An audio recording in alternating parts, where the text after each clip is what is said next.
स्वागत है आप सभी लोगों का इस वीडियो में। इस वीडियो में हम आज 14 दिसंबर के आरआरबी ग्रुप डी के सभी शिफ्टों के जितने भी हमें प्रश्न मिले हैं 100% रियल और ऑथेंटिक प्रश्न यहाँ पे हम डिस्कस करने वाले हैं। तो चलते हैं पहले प्रश्न की तरफ। पहला प्रश्न है हमारा, मेजर ध्यानचंद खेल रत्न पुरस्कार इनमें से किसे दिया गया था। तो आपके चार ऑप्शंस दिए गए थे, उनमें से जो ये पूछा गया था कि किनको मेजर ध्यानचंद खेल रत्न अवार्ड दिया गया था। तो मेजर ध्यानचंद खेल रत्न अवार्ड अगर हम 2024 की बात करें तो ये आपका चार लोगों को दिया गया था, जो कि 25 में दिया गया था। तो ये आप इसमें चार नाम थे। डी गुकेश थे, हरमनप्रीत सिंह थी, ये हॉकी से संबंधित थी। डी गुकेश शतरंज से संबंधित थे। प्रवीण कुमार ये आपके पैरा एथलेटिक्स से संबंधित थे। और सुश्री मनु भाकर निशानेबाजी से संबंधित थे। ये चार लोग जो थे इनको जो है मेजर ध्यानचंद खेल रत्न अवार्ड दिया गया था। तो तीन ऑप्शंस आपके गलत थे, एक उसमें से सही आंसर था। ये मैं आपको डेली कंटिन्यू बता रहा हूँ कि जो नेशनल स्पोर्ट्स अवार्ड हैं, जिसमें मेजर ध्यानचंद हो गए, अर्जुन अवार्ड्स हो गए जो 32 लोगों को दिए गए, इसके साथ साथ life time achievement award coaches को दिए गए जो आजीवन और नियमित श्रेणी में। तो ये आपके इम्पोर्टेंट बन रहे हैं। और ये पीडीएफ जो है हम आपको डेली के नीचे आपको कंपाइल करके देते हैं। वीडियो के सबसे लास्ट में पीडीएफ होता है, उसको हम डेली डिस्कस भी कराते हैं वीडियो। तो पीडीएफ आपको नीचे मिल जाएगा। अगला प्रश्न देखें तो जनवरी 2025 में भारतीय अंतरिक्ष अनुसंधान संगठन इसरो के नए अध्यक्ष के रूप में किसे नियुक्त किया गया था। तो जनवरी 2025 में ये आपके 11वें इसरो के नए अध्यक्ष बनाए जाते हैं वी नारायणन। इसरो यानी कि इंडियन स्पेस रिसर्च ऑर्गेनाइजेशन। तो 11वें अध्यक्ष बनते हैं जो वी नारायण जी, इसके अध्यक्ष बनते हैं। आगे बढ़ें तो आप लोगों के लिए बताते हैं, क्योंकि ग्रुप डी में करंट अफेयर का अच्छा खासा वेटेज आ रहा है। 20 प्रश्नों में से यहाँ तक कि 50% प्लस वेटेज जो है वो आपका करंट अफेयर का देखने को मिल रहा है। तो इसी के लिए हमने ये हमारी 1 दिसंबर 2024 से लेके 1 दिसंबर 2000 तक की अपडेटेड करंट अफेयर बुक है। अब तक जितने भी प्रश्न बने हैं यहाँ पे, उसमें से 80 प्लस प्रश्न जो है वो इस ई बुक से डायरेक्ट आ रहे हैं। अगर आपको प्रूफ चाहिए तो आपके टेलीग्राम पे हमारे व्हाट्सएप चैनल पर डले हुए हैं प्रूफ, तो वहाँ से आप लोग देख सकते हैं। और इसका लिंक जो है ई बुक का आपको डिस्क्रिप्शन में दिया गया है, वहाँ से आप इसे परचेज कर सकते हैं। इस बुक की खासियत ये है, इसमें मंथली वाइज क्वेश्चंस कवर कर रखे हैं, इंपॉर्टेंट टॉपिक्स को कवर कर रखा है। साथ में आपको एमसीक्यू प्रैक्टिस सेट भी दे रखे हैं, इंपॉर्टेंट एमसीक्यू प्रैक्टिस सेट। तो इसका लिंक डिस्क्रिप्शन में मिल जाएगा। प्राइस इसका 39 रुपये है, तो वहाँ आप इसे परचेज कर सकते हैं। आगे चलते हैं तो आगे आता है ये आपकी जो डिफेंस एक्सरसाइज हैं, ये भी मैंने आपको बताया था इम्पोर्टेंट है। और ये हम जिस दिन क्वेश्चन पूछा जाता है उस दिन आपको डेली रेगुलर रिवाइज कराते हैं। शायद से ये आपका 11 तारीख को प्रश्न पूछा गया था, तो उसमें ये आपको मैंने सारी एक्सरसाइज कराई थी। और ये एज अ वॉरियर भी आपको कराई थी। तो अजय वॉरियर जो 2025 एक्सरसाइज है, ये संयुक्त सैन्य अभ्यास है।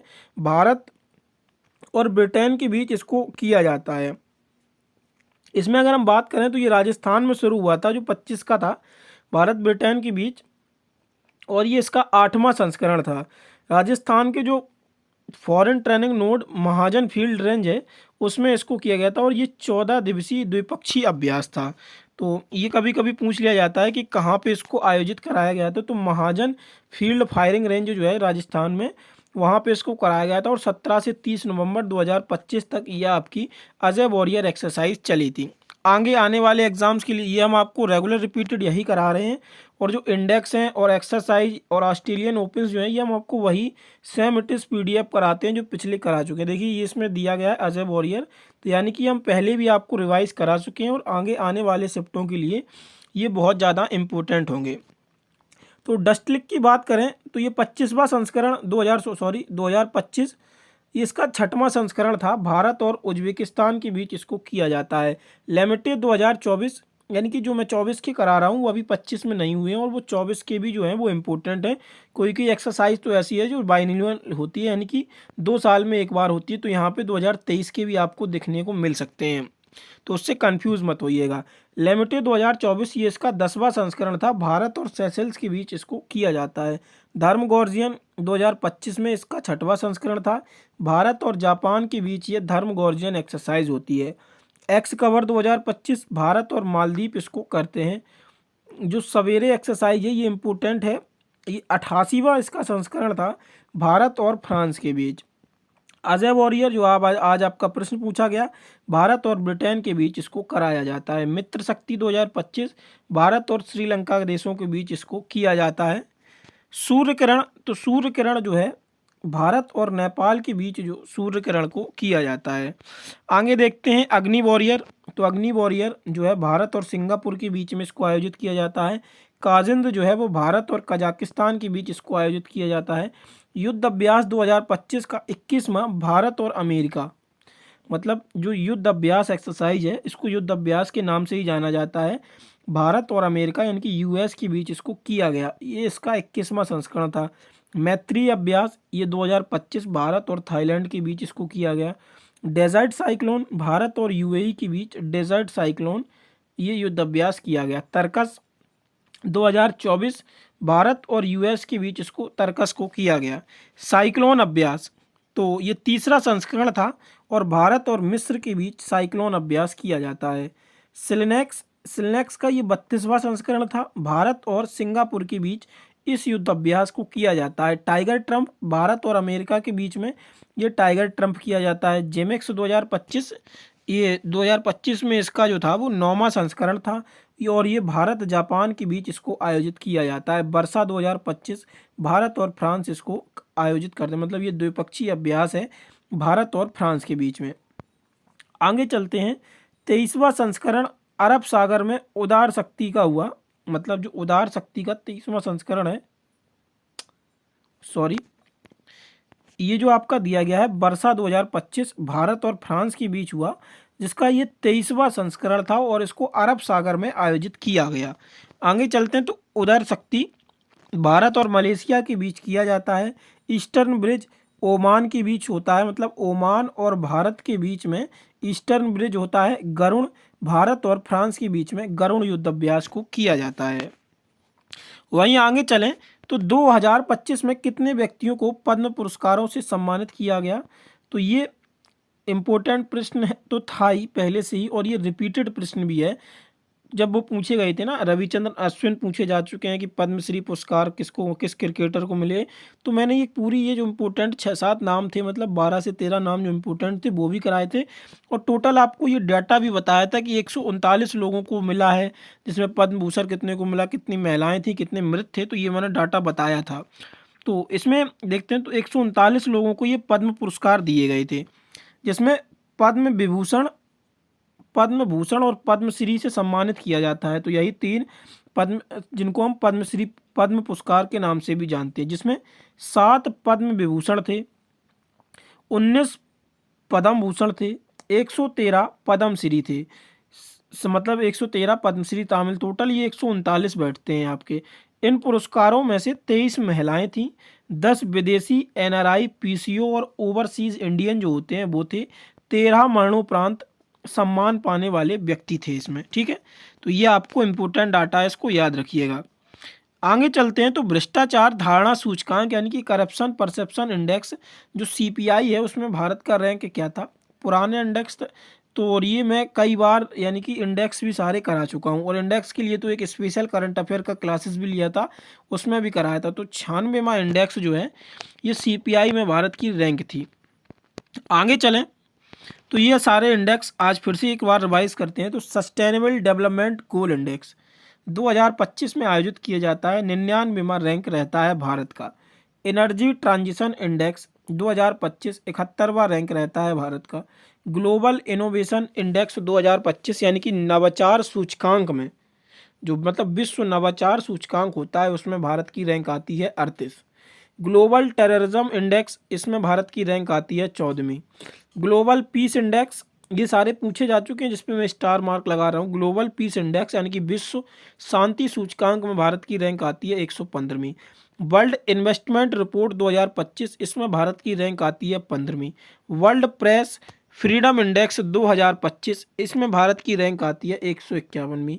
ग्लोबल टूरिज्म इकोनॉमिक्स इंडेक्स इसमें भारत की रैंक जो आती है वो 8वीं आती है। क्लाइमेट चेंज परफॉर्मेंस इंडेक्स यानी कि CCPI यानी कि क्लाइमेट चेंज परफॉर्मेंस इंडेक्स, इसमें भारत की रैंक रहती है 10वीं। ह्यूमन डेवलपमेंट इंडेक्स, जिसको हम HDI के नाम से भी जानते हैं, इसमें भारत की रैंक रहती है 130। वर्ल्ड हैप्पीनेस रिपोर्ट इंडेक्स 2025, जिसमें भारत की रैंक आती है 118वीं रैंक। ग्लोबल हंगर इंडेक्स, विश्व भुखमरी सूचकांक में भारत की रैंक 102वीं रहती है। Rank of Henle passport index, देखो इंडिया की जो हेनले पासपोर्ट इंडेक्स में रैंक थी वो 85वें नंबर की रैंक थी। और इसमें आगे अगर हम बात करें तो जो हेनले पासपोर्ट इंडेक्स है ये काफ़ी इंपॉर्टेंट इंडेक्स है। इसमें जो टॉप कंट्री थी उसमें सिंगापुर था पहले नंबर पर, followed by south Korea, Japan, यानी कि साउथ कोरिया दूसरे नंबर पर, जापान तीसरे नंबर पर। इसके बाद इंपॉर्टेंट डाटा आता है, इस डाटा से पूछा भी जा चुका है, जो पहला राज्य कौन सा था, तो कर्नाटक इसका राइट आंसर था। मतलब ये रिपीटेड प्रश्न में पूछा जा चुका है, 2 बार प्रश्न को पूछा जा चुका है। टाटा ट्रस्ट ने कई नागरिकों के साथ समाज संगठन, देखो इसमें जो रिपोर्ट थी इंडिया जस्टिस रिपोर्ट, जो मेन रिपोर्ट इसमें जो मेन बॉडी है वो टाटा ट्रस्ट थी, और बाकी के जो स्मॉल साइज जो समाज सेवी संगठन होते हैं उनको भी शामिल किया गया था। जिसमें जो डाटा निकल कर आया, जिसमें टॉप पर जो रहा वो कर्नाटक रहा, फॉलोड बाई आंध्र प्रदेश और तेलंगाना। पहले नंबर पर कर्नाटक, दूसरे नंबर पर आंध्र प्रदेश, तीसरे नंबर पर तेलंगाना। इसके बाद आता है SDG गोल इंडेक्स, यानी कि सस्टेनेबल डेवलपमेंट गोल इंडेक्स 2025, और इसको रिलीज़ कौन करता है, तो UN सस्टेनेबल डेवलपमेंट सॉल्यूशन के द्वारा इसको रिलीज़ किया जाता है। जिसमें पहले नंबर पर फिनलैंड, दूसरे नंबर पर स्वीडन और तीसरे नंबर पर डेनमार्क आपका आता है। वही भारत की रैंक क्या थी SDG गोल इंडेक्स में, तो भारत की रैंक जो थी वो 99वीं रैंक थी भारत की। आगे चलते हैं तो ग्लोबल इनोवेशन इंडेक्स, जो GII के नाम से जाना जाता है, तो इसमें भारत की रैंक भी 38 थी, और ये करा चुके हैं ऊपर, आपको ये रिपीटेड प्रश्न हो गया था। 26 जून 2025 को निम्नलिखित में से किस संस्था ने अपना 80वां स्थापना दिवस मनाया, तो ये संयुक्त राष्ट्र के द्वारा जो है वो 26 जून 2025 को अपना 80वां स्थापना दिवस मनाया गया। अच्छा, UN की बात करें संयुक्त राष्ट्र की, ये तो द्वितीय विश्व युद्ध के बाद ये निकल के आया 1945 में सॉरी, जिसे 51 देशों के द्वारा इसकी जो है स्थापना की गई।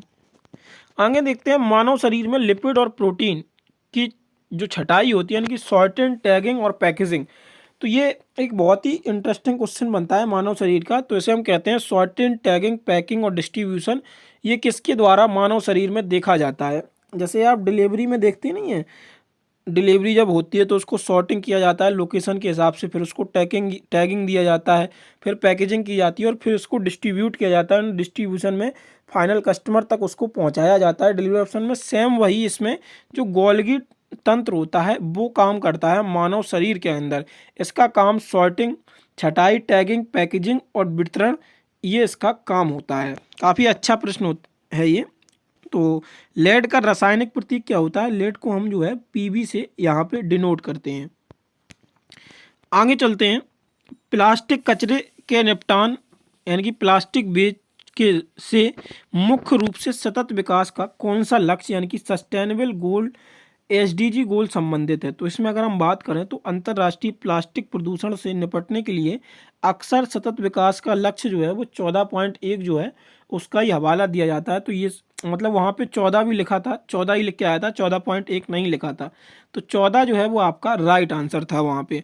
अगर हम SDG गोल इंडेक्स की बात करें तो टोटल जो आपके SDG गोल इंडेक्स हैं ये आपके 17 SDG गोल इंडेक्स हैं। यहाँ पे मैंने इमेज दोनों लगाई हैं, इमेज और लिखे हुए भी हैं। तो यहाँ पे ये दिए गए हैं, देखिए सतत विकास के लिए 17 लक्ष्य, इसके लिए 169 उद्देश्य, एक उज्जवल भविष्य की ओर इसको दिया गया है। अच्छा, सतत विकास में क्या है, पृथ्वी, साझेदारी, शांति, संपन्नता, सब लोगों के लिए ये होते हैं। टोटल इसमें कितना है, 17 लक्ष्य हैं, 169 उद्देश्य हैं। तो ये दिए गए हैं गरीबी उन्मूलन, तो इसको हम ऊपर डिस्कस करते हैं क्योंकि मैंने उसको टेक्स्ट फॉर्मेट में भी लिख रखा है। इमेज में आपको थोड़ा ब्लर भी दिख रहा होगा। यहाँ से हम बात करते हैं, ये आपके 17 जो है SDG गोल इंडेक्स, इनको याद कर लीजिएगा आने वाले शिफ्टों में यहाँ से जरूर पूछने को मिले, क्योंकि आज 14 बना है और ये ग्रुप डी की खासियत रही है। आज जो प्रश्न बना है उसके बियॉन्ड जाके मतलब थोड़ा डेप्थ में जरूर आगे या उसके आगे का जो पार्ट रहता है उसमें से एक आध दो प्रश्न जरूर बनते हैं। तो उसी को देखते हैं हम। गरीबी की पूर्णता समाप्ति, भुखमरी की समाप्ति, अच्छा स्वास्थ्य और जीवन स्तर में बेहतरी आए, गुणवत्तापूर्ण शिक्षा, लैंगिक समानता, स्वच्छ जल एवं स्वच्छता, सस्ती और स्वच्छ ऊर्जा, जिसके लिए आजकल बहुत काम किया जा रहा है। मतलब 7th जो एसडीजी गोल इंडेक्स है उसके लिए देश जो है वो काफ़ी मतलब अपनी पूरी एनर्जी जो है उसके साथ इस 7th एसडीजी गोल इंडेक्स पे काम कर रहे हैं। आप देख रहे होंगे ना, सोलर पैनल और विंड जो मतलब पॉल्यूशन फ्री जो है ऊर्जा उसको ज़्यादा देने के लिए प्रयास हो रहा है। अच्छा काम और आर्थिक विकास, उद्योग, नवाचार और बुनियादी ढांचा बेहतर हो, असमानता में कमी आए, टिकाऊ शहरी और सामुदायिक विकास हो, जिम्मेदारी के साथ उपभोग और उत्पादन किया जाए, जलवायु कार्रवाई। और इसके बाद 14 आता है पीने के पानी के नीचे जीवन और भूमि पर जीवन, शांति और न्याय के लिए संस्थान, लक्ष्य प्राप्ति में सामूहिक साझेदारी। और जो आपका आज प्रश्न पूछा गया था प्लास्टिक कचरे से निपटान के लिए, वो इसी में पार्ट है, 14.1 का पार्ट है। तो यह आपका 14 राइट ऑप्शन था, तो वो इसी से पूछा गया था। तो ये आपके टोटल 17 एसडीजी गोल इंडेक्स थे। और ये किसके लिए? सब लोग, पृथ्वी, साझेदारी, शांति और मतलब संपन्नता, ये पूछा जाता है कभी कभी, तो इस वजह से मैं इसको ज़्यादा रिपीट दे रहा हूँ। चलिए आगे चलते हैं, इसमें हम आगे देखते हैं कि कोशिका सेल, कोशिका झिल्ली के बारे में कौन सा कथन सही है। तो वहाँ आपको ये प्रीवियस ईयर क्वेश्चन है जो ग्रुप डी में पूछा जा चुका है। ठीक है, एक पशु कोशिका पादप कोशिका से भिन्न होती है, जिसमें कोशिका झिल्ली के चारों ओर एक अतिरिक्त परत होती है, जिसे हम कोशिका भित्ति भी कहते हैं। तो ये आपका एक कथन के रूप में दिया गया था, यानी कि स्टेटमेंट बेस्ड प्रश्न था, तो उसमें आपको 4 ऑप्शंस में से यही एक चुनना था। ये 2018 का ग्रुप डी का पीवाईक्यू है, इस वजह से मैंने ये आपको बताया। दर्पण मिरर के लिए यानी कि मैग्निफिकेशन का सूत्र क्या होता है? तो काफ़ी इंपॉर्टेंट सूत्र होता है ये मैग्निफिकेशन का, जिसको हम m equal to minus v upon u से डिनोट करते हैं, जहाँ पे v क्या होता है तो इमेज डिस्टेंस होती है, और u क्या होती है तो जो ऑब्जेक्ट की डिस्टेंस होती है वो होती है। m is equal to magnification होता है यहाँ पे, ये आप लोग समझ लीजिएगा इसका। और माइनस जो है वो प्लस माइनस, ये मैग्निफिकेशन चेंज होती रहती है। मिरर के लिए ये माइनस यूज की जाती है, जब दर्पण के लिए जो होता है मैग्निफिकेशन निकाला जाता है तब। तो m से यहाँ पे मैग्निफिकेशन है, v से क्या है तो इमेज डिस्टेंस, यानी कि दर्पण से प्रतिबिंब की दूरी कितनी है, और u यहाँ पे क्या है तो दर्पण से तसन की दूरी क्या है, मतलब ऑब्जेक्ट की डिस्टेंस क्या है, ये आपको u डिनोट करता है। जबकि हम लेंस के लिए अगर मैग्निफिकेशन का यूज करते हैं तो ये भी आपका इंपॉर्टेंट होगा। तो जो लेंस के लिए मैग्निफिकेशन यूज करते हैं तो v अपॉन यू यूज करते हैं, यहाँ पे माइनस का यूज नहीं होता है, यानी कि m is equal to v upon u, lens के लिए मैग्निफिकेशन का यूज हम करते हैं। ओम्स नियम कब मान्य होगा? तो ये भी आपका एक स्टेटमेंट बेस्ड पूछा गया था कि ओम नियम जैसे स्टेटमेंट दिए गए हैं, तो उनमें से ये बताना कि था कि इन स्टेटमेंट में किस पर ओम नियम लागू होता है, यानी कि ओम्स लॉ जो है वो लागू होता है। तो इसके बारे में हम समझते हैं। तो ओम का नियम जो है वो उन परिपथ पर लागू होता है जिनमें केवल प्रतिरोध तत्व होते हैं, मतलब प्रतिरोधक यानी कि रेजिस्टेंट जो होता है वो होते हैं, जिसमें धारिता या प्रेरक तत्व नहीं होते हैं। सभी प्रकार के चालक वोल्टेज या धारा के लिए, चाहे चालक वोल्टेज या धारा स्थिर हो, डीसी हो या समय परिवर्तनशील यानी कि अल्टरनेट करंट हो या फिर डायरेक्ट करंट हो, ऐसे परिपथ के लिए जो है वो ओम्स का नियम किसी समय मान्य होता है। ठीक है, तो ये दिया गया है, जिसमें मतलब प्रतिरोधक तत्व होते हैं, रजिस्टिविटी की जो होती है वो होते हैं, चाहे फिर वो अल्टरनेट करंट हो या फिर डायरेक्ट करंट हो, उन पे जो है वो ओम्स लॉ अप्लाई होता है। आगे चलते हैं।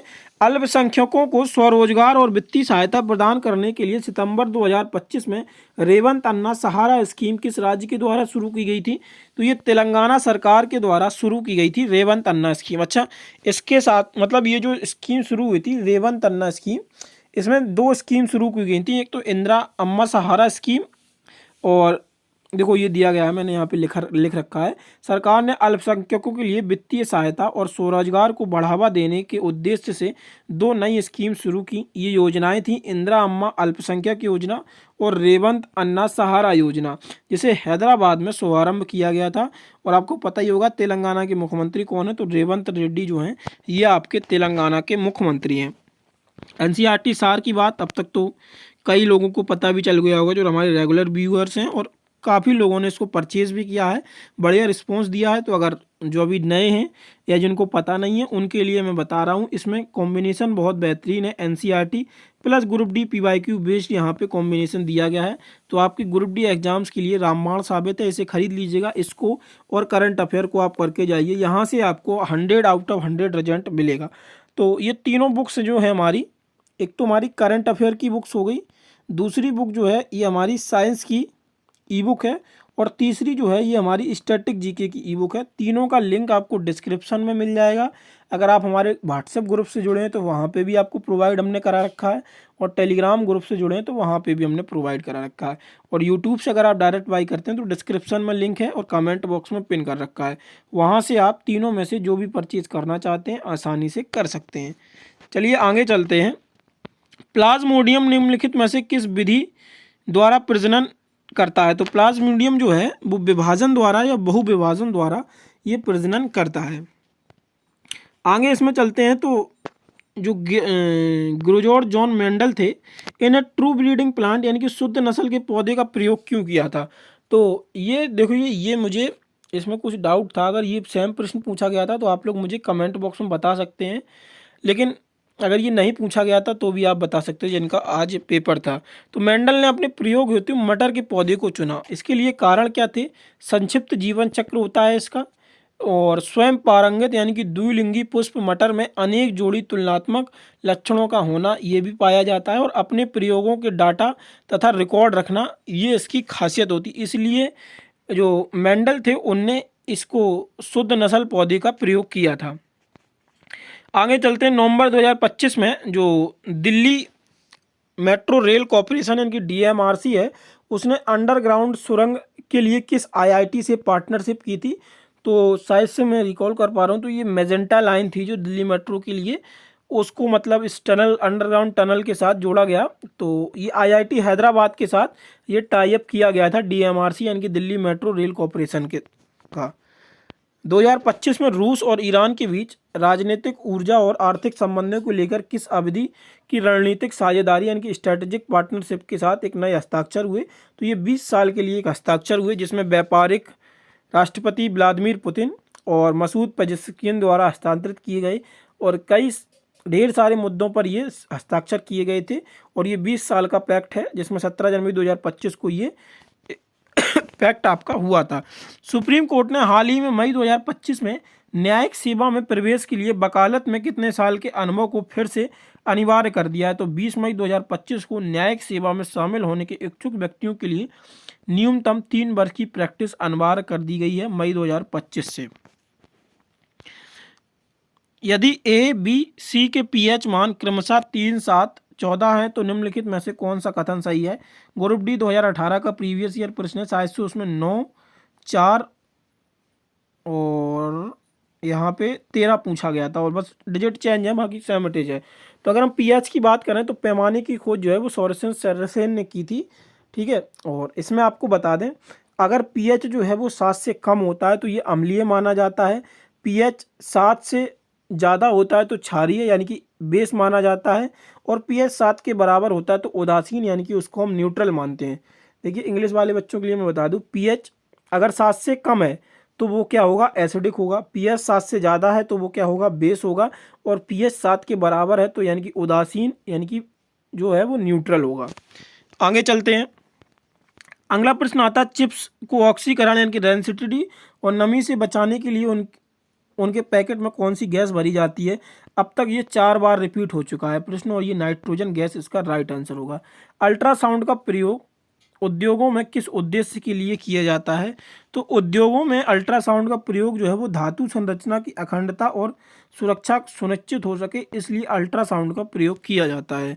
आगे देखते हैं, निम्नलिखित में से कौन सा केंद्रीय तंत्र का यानी कि सेंट्रल नर्वस सिस्टम सीएनएस का भाग है? मस्तिष्क और जो मेरुरज्जु होती है ये आपका सीएनएस का भाग होता है। किसी पदार्थ के कणों की गति के कारण दूसरे पदार्थ में अपने आप मिल जाना क्या कहलाता है? तो ये विसरण जो होता है ये होता है, मतलब जो दूसरे पदार्थ हैं और जो अन्य पदार्थों की गति के साथ जब वो मिल जाते हैं तो उस प्रक्रिया को हम जो है विसरण के रूप में जानते हैं।